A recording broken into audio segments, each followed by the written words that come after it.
Merci de nous suivre dans le cadre de cette matinale Matin Bonheur. Nous en sommes au stade de recevoir nos invités qui nous viennent de la direction commerciale et marketing. Mademoiselle Kona Vanessa est avec nous. Bonjour à vous. Bonjour Marianne. Vous êtes chargée de communication du groupe ESMA. Effectivement. Et vous nous parlez de la rentrée scolaire. On vous écoute. D'accord. L'école de spécialité multimédia d'Abidjan, on a abrégé ESMA. Pour ceux qui ne connaissent pas, c'est la toute première école qui forme aux spécialités multimédia en Afrique de l'Ouest. Alors, je suis présente sur ce matin pour vous parler de la rentrée 2016-2017. Voilà, donc je lance un appel aux jeunes bacheliers et étudiants qui sont amoureux des domaines du multimédia. Nous allons très bientôt lancer les différents tests pour intégrer l'école de spécialité multimédia parce que l'ESMA est une école d'excellence. Alors, 3 dates importantes à retenir. La première date, c'est le test d'entrée en création digitale. Tous les amoureux de l'infographie, tous les amoureux de tout ce qui est création, tout ce qui est créativité. Je vais citer la lymphographie, l'animation 3D, voilà, tous les métiers qui appellent à la créativité. La deuxième date, le deuxième test, c'est le test d'entrée en journalisme, en production audiovisuelle et en marketing publicité, qui aura lieu le 31 octobre 2016. Je me rappelle ne pas avoir cité la date du test d'entrée en création digitale, qui aura lieu le 20 septembre 2016. Voilà, la toute dernière date à retenir, qui est la plus importante, c'est la date de rentrée qui aura lieu le 10 octobre 2016. Mais à quel est votre niveau de recrutement? Le niveau de recrutement, il faut avoir au moins le niveau terminal. Au moins le niveau terminal. Au moins le niveau terminal. D'accord. Ok, d'accord. Pardon? Non, Pour toute information, appelez le 47 04 76 02 ou le 22 47 11 12. Ou visitez le site internet les 3 www.esma-edu.com ou la page Facebook ESMA Abidjan. Et si vous me permettez, en 1 minute, j'aimerais recommander à tous les bacheliers et étudiants d'opter pour des métiers d'avenir à la fin de leur formation, à la fin après l'obtention de leur diplôme de baccalauréat. Parce que l'ESMA, soucieuse du devenir de leurs étudiants après la formation, a en son sein un cabinet de placement qui s'occupe de l'insertion professionnelle des étudiants. Nous avons aussi signé un partenariat avec l'Agence Emploi Jeune, qui est le guichet unique de l'emploi en Côte d'Ivoire, l'Agence Emploi Jeune qui n'est plus à présenter et qui soutient l'ESMA dans le programme national de stage école. Voilà, c'est une précision que je tenais à faire. L'ESMA est situé où? Nous sommes situés à la Riviera, juste en face de l'église Sainte-Famille. Très bien. On vous joint comment, madame? Je rappelle les contacts, le 47 04 76 02, le 22 47 11 12. Très bien. Madame Kwame Cynthia, je vous remercie. Madame Kona Vanessa. Madame Kona Vanessa. Madame Kwame Cynthia, c'est la dame que nous recevons à présent, qui nous vient de... Elle est consultante senior à Africa Search. Africa Search. Et vous nous parlez de comment réussir sa carrière professionnelle. Tout à fait. Donc, c'est un thème emploi qu'on aborde aujourd'hui pour mentionner à tout le monde quelques astuces sur la façon de réussir sa carrière professionnelle. Donc, en général, il est bon de savoir qu'il ne faut pas mesurer sa carrière professionnelle par rapport à des indicateurs tels que le salaire ou la promotion, ou le nombre de promotions qu'on a eues dans sa carrière, ou encore par rapport à la position hiérarchique qu'on occupe. C'est pas comme ça qu'on évalue. C'est pas comme ça qu'on évalue une carrière professionnelle. C'est propre à chaque individu et aux préoccupations personnelles qu'il a dans sa propre vie. Donc, on va vous donner quelques astuces aujourd'hui pour réussir sa carrière professionnelle. En début de carrière, on vient d'avoir son premier emploi et on est préoccupé par un besoin d'apprentissage ou de progression. Donc, à ce niveau-là, il va être important de mener une réflexion à travers des activités de mentorat. Donc, aller voir un mentor, lui parler un peu de sa vision future qu'on a de notre carrière professionnelle. On va également chercher à faire des formations ou obtenir de la rétroaction de son gestionnaire. C'est important d'aller voir son gestionnaire au fur et à mesure qu'on progresse, qu'on travaille, qu'on puisse nous réorienter un peu sur des bonnes techniques à obtenir.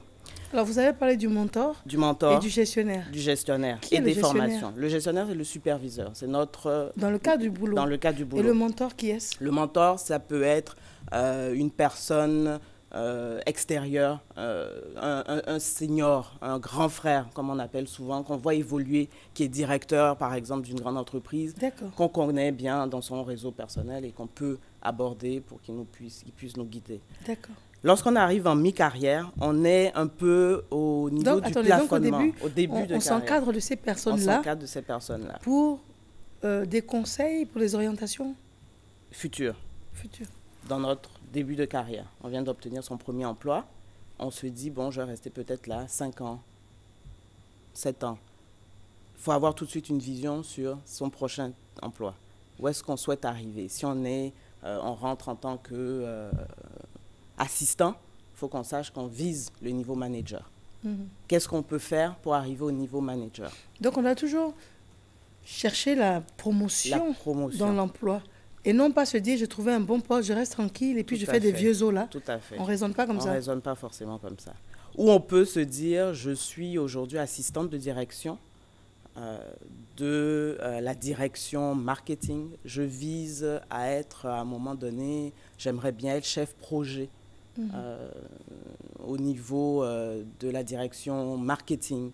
Qu'est-ce qu'on va faire pour arriver à ça? Donc, il faut toujours mener une réflexion, ne pas se dire, j'ai trouvé mon premier emploi, j'y reste confortablement, tout va bien, ce sera mon terminus.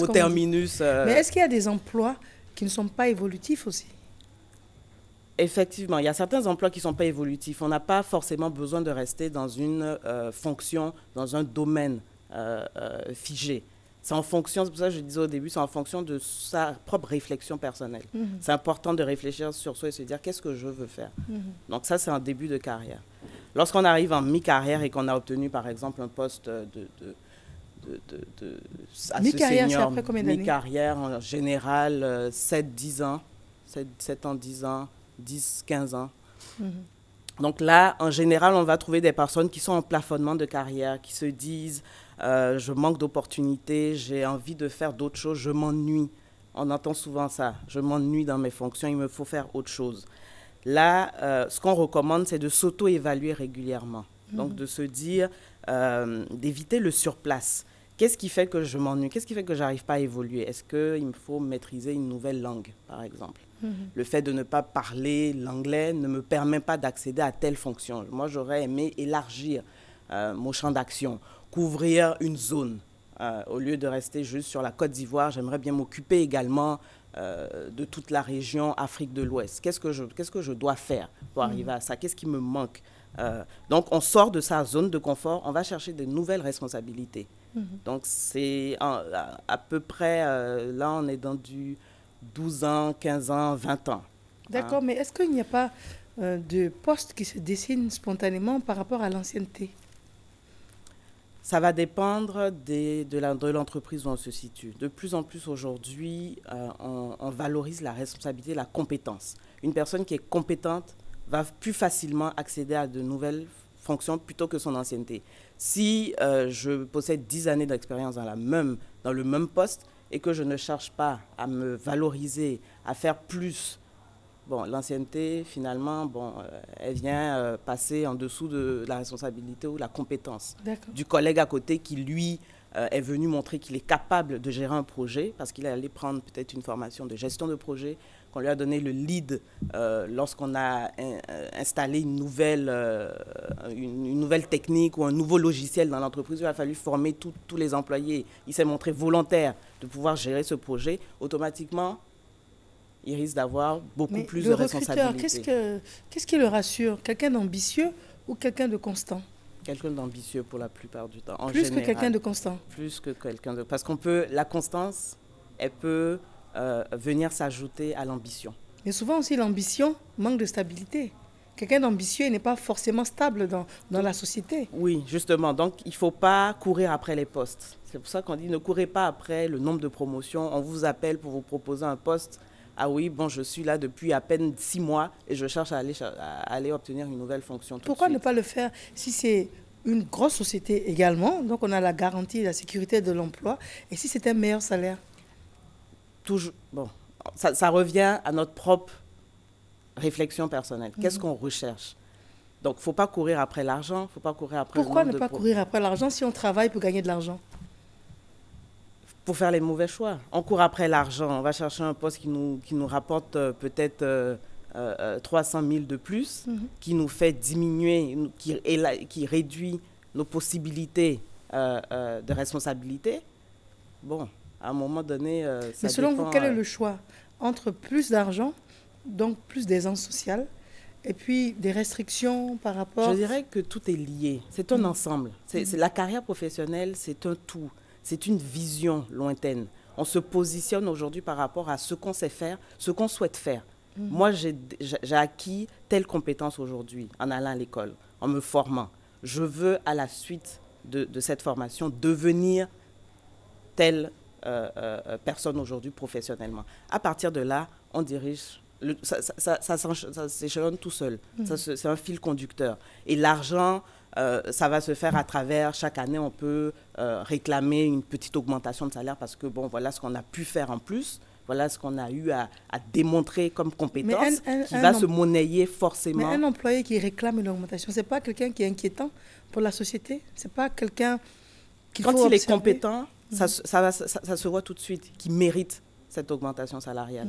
Il est compétent, il est volontaire, il se donne à fond quand il travaille. Mais est-ce que le recruteur, le chef d'entreprise n'a pas peur des personnes ambitieuses, des personnes fonceuses, des personnes qui réclament, n'ont pas peur qu'il y ait un phénomène de contagion et que ce soit un mouvement global? Bon, ça c'est un risque. C'est pour ça qu'on dit entourez-vous de mentors. Demandez de la rétroaction à votre superviseur, pas au chef d'entreprise, mais à notre N+1. Je souhaite faire ça, j'ai fait ça aujourd'hui, qu'est-ce que vous en pensez? Est-ce que j'ai suivi les bonnes méthodes? Qu'est-ce que je devrais améliorer? Lorsqu'on va chercher de la rétroaction auprès d'une personne, en général, on commence déjà à bâtir une bonne relation personnelle entre les deux. D'accord. Et en dernier lieu, finalement, en fin de carrière, bon, l'enjeu, c'est de laisser la place. Fin de carrière, c'est quoi? Fin de carrière, c'est proche de la retraite. Proche de la retraite. Les seniors, les personnes les plus anciennes qui rechignent à former les plus jeunes, qui deviennent un peu incontournables. S'ils ne sont pas là, rien ne fonctionne. On ne peut pas avancer parce que c'est eux qui détiennent la matière grise de l'entreprise.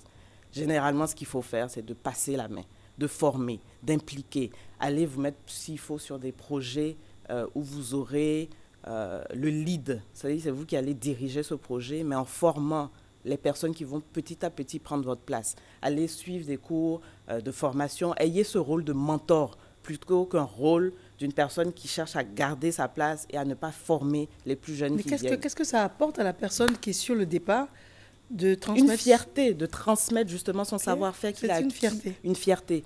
En fin de carrière, il faut chercher la fierté tout simplement. De se dire, je suis en train de partir, je vais laisser mon savoir à des plus jeunes. Je ne pars pas en gardant tout, parce que vous partez, vous ne laissez pas ce que vous avez appris. Finalement, vous n'aidez pas l'entreprise. Est-ce qu'on peut monnayer ce qu'on a appris? Est-ce qu'on peut monnayer ce qu'on a appris? C'est-à-dire, tu me payes, je te donne l'information. Je deviens formateur, l'entreprise me paye, tout à fait, par exemple. Effectivement. Parce qu'au-delà de la fierté, il faut penser à ce qu'on va faire pendant la retraite. Voilà. Et puis, est-ce qu'un bon employé, en fin de carrière, doit rentrer dans l'auto-emploi? Est-ce que c'est ça pour vous l'aboutissement d'une belle carrière, c'est être son propre chef d'entreprise? Pas forcément. Pas forcément.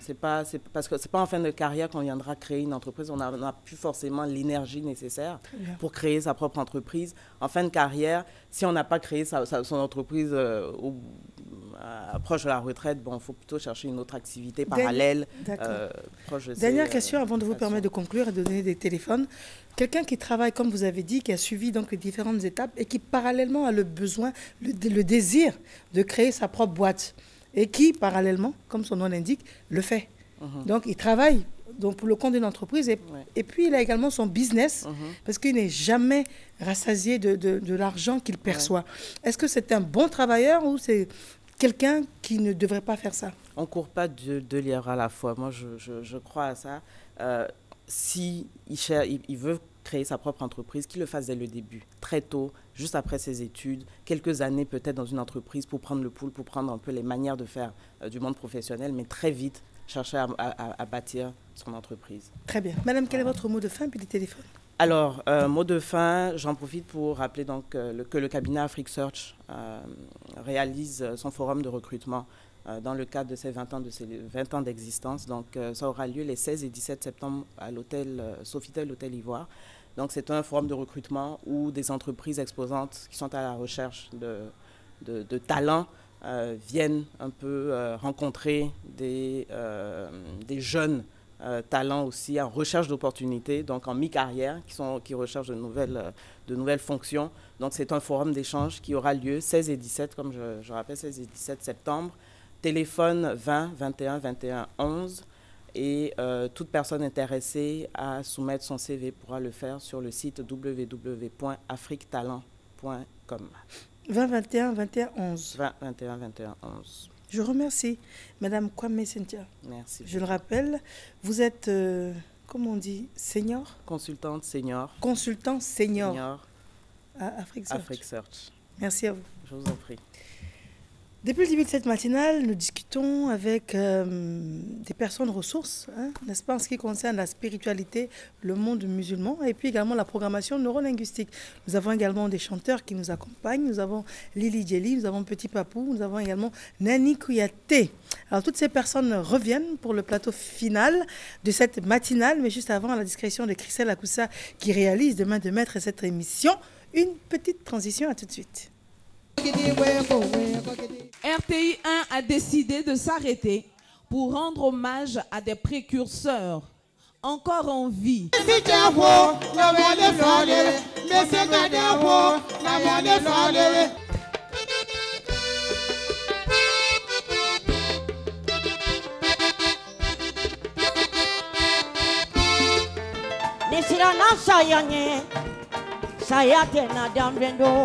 Ni masira saya nye saya tena dambindo Jebe ta mori lu fe bena la joko ga Fatuma ta nyanyene ay te fara bele bele na kante tiana de. Vive la Tabaski ce lundi à 20h50 sur RTI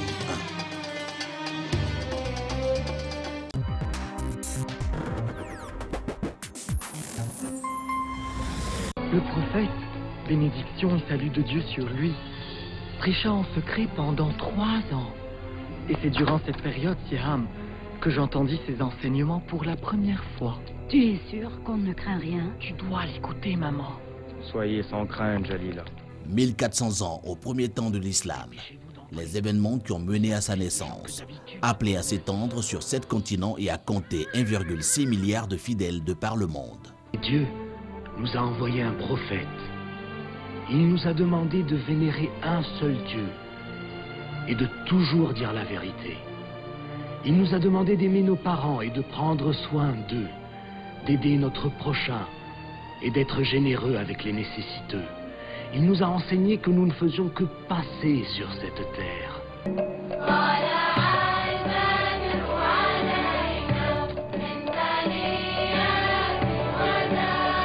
Mohammed, le dernier prophète, paix et salut sur lui. Le film d'animation en exclusivité à 16h30 ce lundi, jour de l'Aïd, sur RTI 1. Nous sommes de retour en studio. Infiniment merci de nous rester fidèles. Bonne fête de Tabaski à tous et à toutes. Si vous nous suivez depuis le début de cette matinale, l'imam Bokoum est avec nous. Il est imam de la mosquée Adjanene Djamilatou de Williamsville. Et il répond à chaque fois qu'on le sollicite sur notre plateau. Nous sommes également avec le docteur Khan Aminata Kone. Elle est chirurgien dentiste, mais elle est également conférencière. Et puis, elle nous parle souvent de leadership dans ses conférences. Et puis, typiquement islamique sur la femme également, l'orienter et l'encadrer.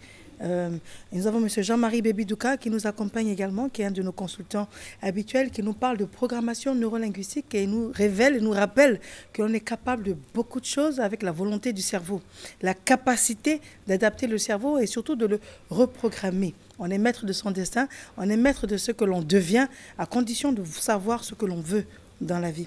Alors, ces personnes nous accompagnent pour le plateau final.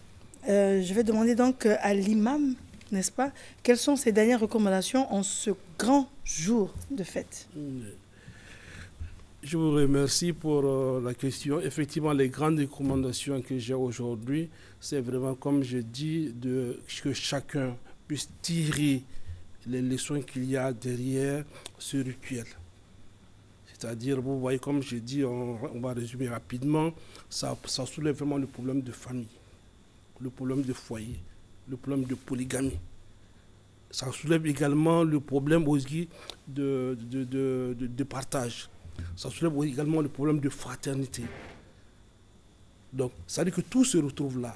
Donc aujourd'hui, moi, ce que j'ai besoin de dire à chacun, que chacun se dise que c'est une occasion, surtout que les membres de la famille se retrouvent, qu'on puisse se pardonner.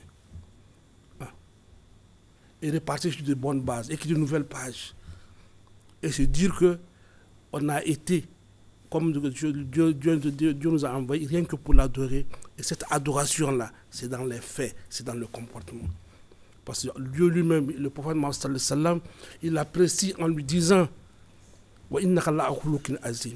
Mohammed sallallahu alayhi wa sallam, vraiment tu as une bonne conduite.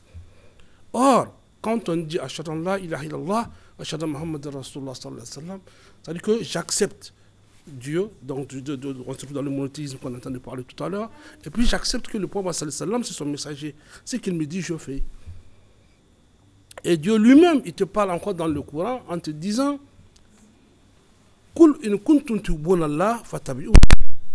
et dans le Coran, il dit au prophète sallallahu alayhi wa sallam, dis-leur, s'ils veulent mon amitié, moi Dieu, qu'ils te suivent, toi le prophète Mohammed sallallahu alayhi wa sallam. Et comme je dis donc aujourd'hui, lui, c'est par le comportement que Dieu le salue, c'est par le comportement qu'il manifeste, et chacun de nous se dise qu'on doit chaque jour améliorer notre comportement dans le sens du bien, dans le sens du partage. Et tu ne comprends pas de cette fête-là. S'il y a des petits querelles en famille, il faut les terminer. Son épouse, il faut terminer les querelles. Ses enfants, il faut terminer les querelles. Il faut que rien ne peut amener à la vraie, quelle que soit la leçon, la technique qu'on utilise.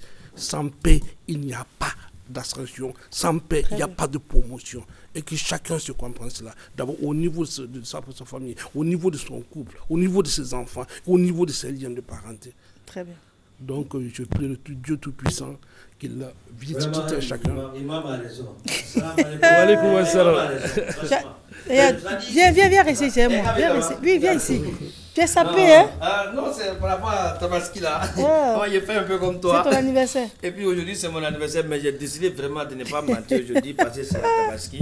Voilà, j'étais là tout à l'heure. Tu as suivi tout ce que l'imam a dit? L'imam a dit, vraiment, l'imam a raison. Vraiment, ça dit, les garçons, ils souffrent, hein, maman.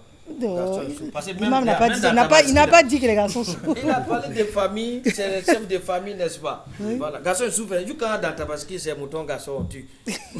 Donc, vraiment, ça démontre vraiment le degré de la souffrance des garçons. Aujourd'hui, c'est la Tabaski. Hier, je suis allé faire un tour où on va les moutons. C'est la fête des moutons, n'est-ce pas? Et ils ont envoyé un service vétérinaire pour voir comment il y a un gars qui vend les moutons, comment lui, vraiment, il alimente ses bœufs pendant la période de fête là. Il dit non, moi, je donne les akéké. On dit, toi, tu es malade, toi, tu donnes akéké à mouton, contravention.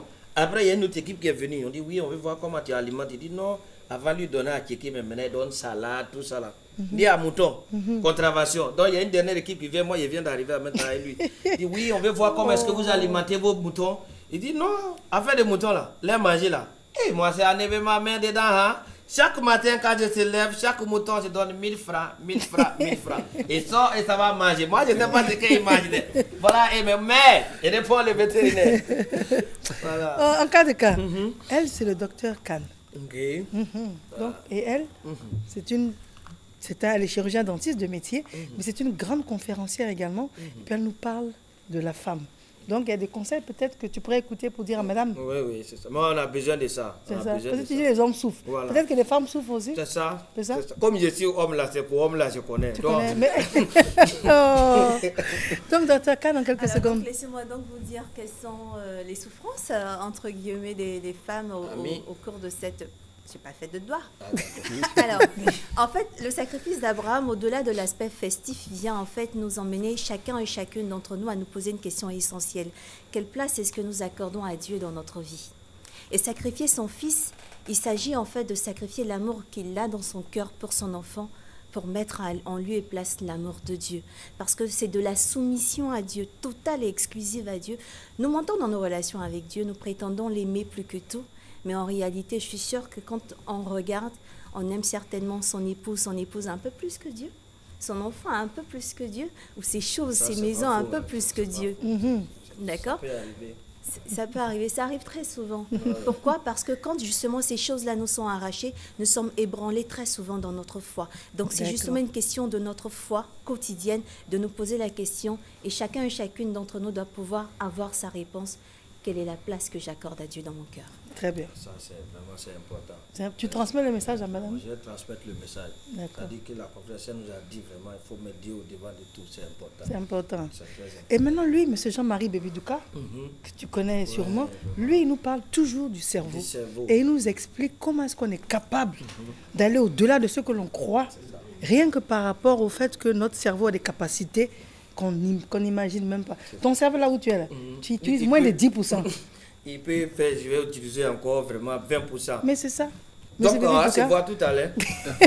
Non, vraiment, c'est monsieur, moi je le respecte. Ouais. Monsieur Bébidouka, d'accord. Donc, est-ce que vous avez un téléphone à communiquer? Et puis, quelques secondes, parce qu'on est presque à la fin. Quelques secondes, c'est de dire que lui-même a parlé de comportement. Et Dieu ne nous demande pas ce qu'on ne peut pas réussir. C'est pourquoi il nous a doté de talents, de potentiel au niveau du cerveau. Malheureusement, nous n'en exploitons qu'autour de 10%.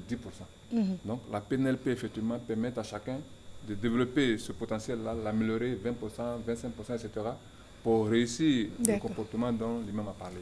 Donc, il y a place encore pour utiliser ce cerveau. Il y a place. C'est un peu souvent utilisé. Nous sommes au 01 41 13 75. 01 41 13 75. Vous souhaitez donner un téléphone? Oh, ça va. Ça va. Merci. Imam, non, vous serez submergé d'écoute. Allez-y, on ne sait jamais. Voilà. D'accord. 07 01 19 74. Et toi? Ouais, 57 50 89 43. D'accord. Très bien. Lily Jelly est appelée sur le plateau avec Petit Papou pour un duo de fin. On vous remercie infiniment de nous avoir suivis. Et d'ici là, vous prenez soin de vous et des autres et nous transmettons le micro. Danser aujourd'hui là, c'est pas petit danser.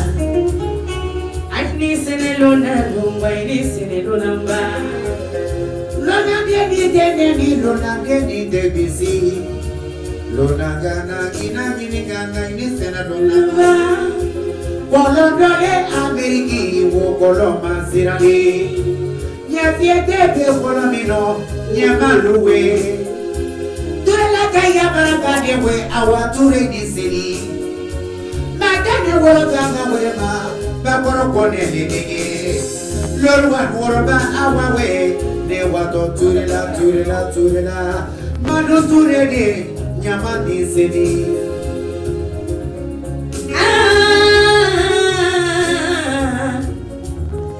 Some le batia